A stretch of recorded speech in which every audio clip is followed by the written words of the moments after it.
ఈరోజు క్లాస్ వచ్చేసి మనకు నిన్న క్లాస్లో మనము స్లిప్ గేజెస్ గురించి తెలుసుకున్నాము. స్లిప్ గేజెస్ ఎన్ని సెట్లు ఉంటాయి, వాటిలలో ఏ ఏ సిరీస్ ఉంటాయి, ఎన్ని నెంబర్ ఆఫ్ పీసులు ఉంటాయి, ఏ ఏ రేంజ్లలో ఉంటాయి అనేది నిన్న క్లాస్లో మనం చూసినాము. ఈరోజు వచ్చేసి ఆ స్లిప్ గేజ్లు ఉపయోగించుకోవడానికి అవసరమైనటువంటి యాక్సెసరీస్, అంటే మిగతా విడి భాగాలు ఏవైతే అవసరమో ఆ స్లిప్ గేజెస్ను ఉపయోగించుకోవడానికి అవసరమైన యాక్సెసరీస్ అన్నమాట. స్లిప్ గేజెస్ను ఉపయోగించుకోవడానికి అవసరమైన యాక్సెసరీస్, స్లిప్ గేజ్ యాక్సెసరీస్ అంటే దాంతోపాటు వచ్చేటువంటి భాగాలు అన్నమాట. దాంతో అంటే ఈ స్లిప్ గేజ్తో పాటు ఉపయోగపడేటువంటి భాగాలు. సరే, ఇక్కడ ఏం చెప్తున్నా చూస్తాం. Slip gauges can be put to A variety of precision work when used along with certain special accessories. ఈ స్లిప్ గేజ్ను ఉపయోగించుకునేటప్పుడు, అంటే స్లిప్ గేజ్ అనేది చాలా ప్రీషన్ వర్క్ చేసుకోవడానికి గేజెస్ లాగా ఉపయోగపడేటువంటి స్లిప్ గేజ్ అనమాట. వీటిని ఉపయోగించుకోవడానికి కొన్ని యాక్సెసరీస్ అనేటివి మనం కంపల్సరీ ఉపయోగించుకోవాల్సి వస్తుంది అట్లా అనమాట. Measuring external and internal sizes, ఒకవేళ మనము బయట కొలతలు కానీ లోపల కొలతలు కానీ, అంటే హోల్ లోపల ఉన్నటువంటి కొలతలు కానీ షాఫ్ట్ యొక్క బయట కొలతలు కానీ కొలతలు తీసుకునేటప్పుడు, అంటే కొలుచుకునేటప్పుడు వాటిని ఉపయోగించుకోవడానికి ఉపయోగపడేటువంటి ఒక విధానం అన్నమాట. Slip gauges can be used for checking external and internal measurements. For this purpose a set of high precision special jaws are used along with a holder. ఇక్కడ మనకు చేత పట్టుకునేది ఇది హోల్డరు, దీంతోపాటు ఇది స్పెషల్ పర్పస్ కోసం ఉపయోగపడేటువంటి యాక్యురేట్గా పక్కాగా తయారు చేసినటువంటి హోల్డర్ అనమాట. ఇది దీంట్లో ఈ పక్క స్లిప్ గేజ్ దీంట్లో ఇక్కడ అమర్చినారు. దీనికి 2 జాస్ ఉన్నాయి, అటు ఒకటి ఇటు ఒకటి. అంటే క్యాలిపర్కు అవుట్ సైడ్ మెజర్మెంట్స్ తీసుకోవడానికి ఎట్లా జాస్ అయితే ఉంటాయో అట్లా దీనికి 2 జాస్ ఉన్నాయన్నమాట. ఆ జాస్ తోటి మనం ఈ షాఫ్ట్ యొక్క డయామీటర్ను కొలుసుకోవడానికి ఉపయోగిస్తారు అన్నమాట. ఇక్కడ ఫిగర్ 1, 2, 3 అని చూడమన్నాడు, 3 చూద్దాం. ఇది ఒకటో దాంట్లో వచ్చేసి మనకు హోల్డర్ విత్ ప్రిసిషన్గా తయారు చేసినటువంటి హోల్డరు, దాంతోపాటు ఉన్నటువంటి జాస్, దాన్ని ఉపయోగించే విధానం మీరు చూపించినాడు. ఈ జాస్ వచ్చేసి ఈ మాదిరి ఉంటాయి అన్నమాట. లోపల కొలతలు తీసుకోవడానికి ఇక్కడ యాక్యురేట్గా తయారు చేసి ఉంటారు. తర్వాత ఈ బయట పోర్షన్ వచ్చేసి మనకు ఇంటర్నల్ కొలతలు తీసుకోవడానికి ఉపయోగపడుతుంది ఇదే మాదిరిగా. సో ఇక్కడ ఈ జాస్ వచ్చేసి మనకు ఇంటర్నల్ మెజర్మెంట్స్ తీసుకోవడానికి, ఏ జాస్ను ఇక్కడ ఈ స్పెషల్ అటాచ్మెంట్స్ కట్ చేసినట్లేదు. ఈ బయట రౌండ్ పోర్షన్ ఉంది కదా, అట్లానే దానికి కూడా రౌండ్ పోర్షన్ ఉంది కదా, ఆ రౌండ్ పోర్షన్ తోటి లోపల సైజెస్ తీసుకోవడానికి ఉపయోగపడుతుంది అనమాట. ఈ మాదిరిగా దీనిలను ఉపయోగించుకోవచ్చు అనమాట. తర్వాత వచ్చేసి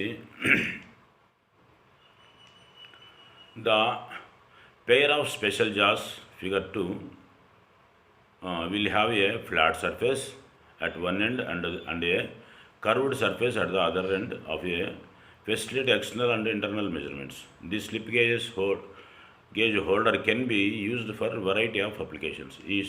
ఇక్కడ మనం చూసినటువంటి ఈ హ్యాండిల్లో మనకు, ఈ హోల్డర్లో మనకు చాలా విధాలుగా ఉపయోగించుకోవచ్చు. ఎక్స్టర్నల్ మెజర్మెంట్స్ తీసుకోవడానికి ఈ మాదిరి ఉంటాయి, ఇంటర్నల్ మెజర్మెంట్స్ తీసుకోవడానికి ఈ మాదిరిగా ఉంటాయని చెప్తున్నాడు. The slip gauge holder can be used for a variety of applications. రకరకాల అప్లికేషన్లకు ఈ స్లిప్ గేజ్ అనేది ఉపయోగించుకోవచ్చు అనమాట. యూజ్ ఆఫ్ ఏ హైట్ గేజ్ను కూడా ఉపయోగించుకొని స్లిప్ గేజ్ తోటి మనము కావాల్సినటువంటి కొలతలు కానీ కావాల్సినటువంటి హైట్స్ కానీ తీసుకోవచ్చు అనమాట. ఈ height gauge can be built up by using a base block. ఇక్కడ మనకు హైట్ గేజ్ను ఉపయోగించి బేస్ బ్లాక్ ఒకటి అందుబాటులో ఉంటుంది.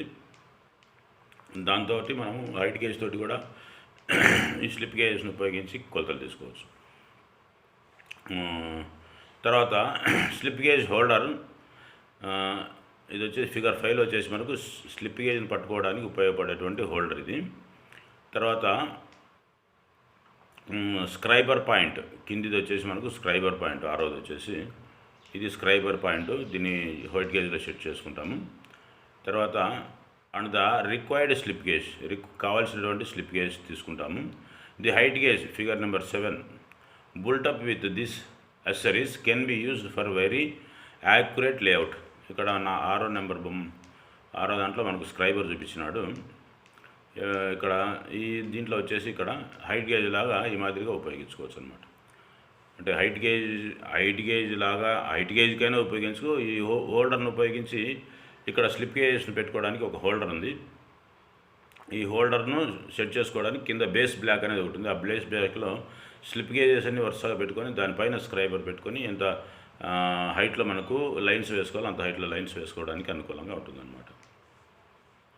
ఫర్ డ్రాయింగ్ సర్కిల్స్ను గీసుకోవాలంటే ఎట్లా ఉపయోగపడతాయి ఇక్కడ చూపిస్తున్నాడు చూడండి. కింద ఇక్కడ స్క్రైబర్ పాయింట్స్ కలిగినటువంటి 2 దాంట్లను సెట్ చేసినారు. దాంతో ఒక పంచి కొట్టుకొని సెంటర్లో పెట్టేసి ఇట్లా రౌండ్ గీసుకోవచ్చు అనమాట.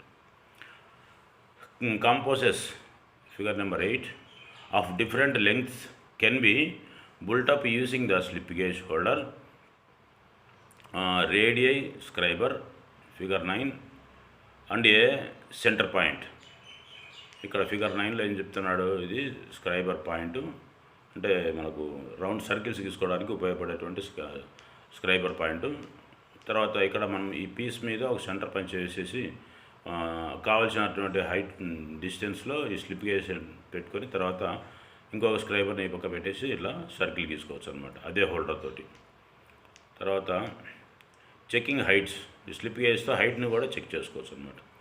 The height of a surface can be checked by the use of a flat jaws తోటి మనము ఎంత హైటు ఆ పీస్ని తయారు చేసినారు అనేదాన్ని కూడా చెక్ చేసుకోవచ్చు. Figure 11 and 12 along with A base and A slip gauge holder, base తోటి అట్లనే స్లిప్ గేజ్ హోల్డర్ తోటి మనము ఎంత హైట్స్ ఉండేది కూడా మనం చెక్ చేసుకోవచ్చు అనమాట. ఇక్కడ మనకు ఫిగర్ నెంబర్ 10లో ఇది సర్కిల్ గీసుకోవడానికి ఉపయోగపడేటువంటి కాంపాస్ ఒకటి.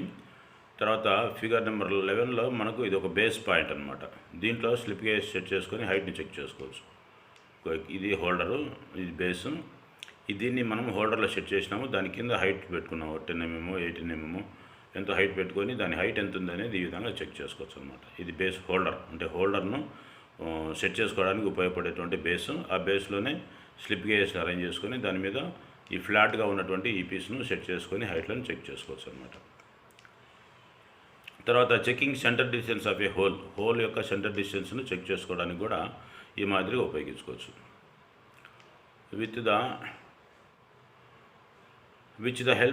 With the help of precision cylindrical pins, the center distance between holes can be accurately measured.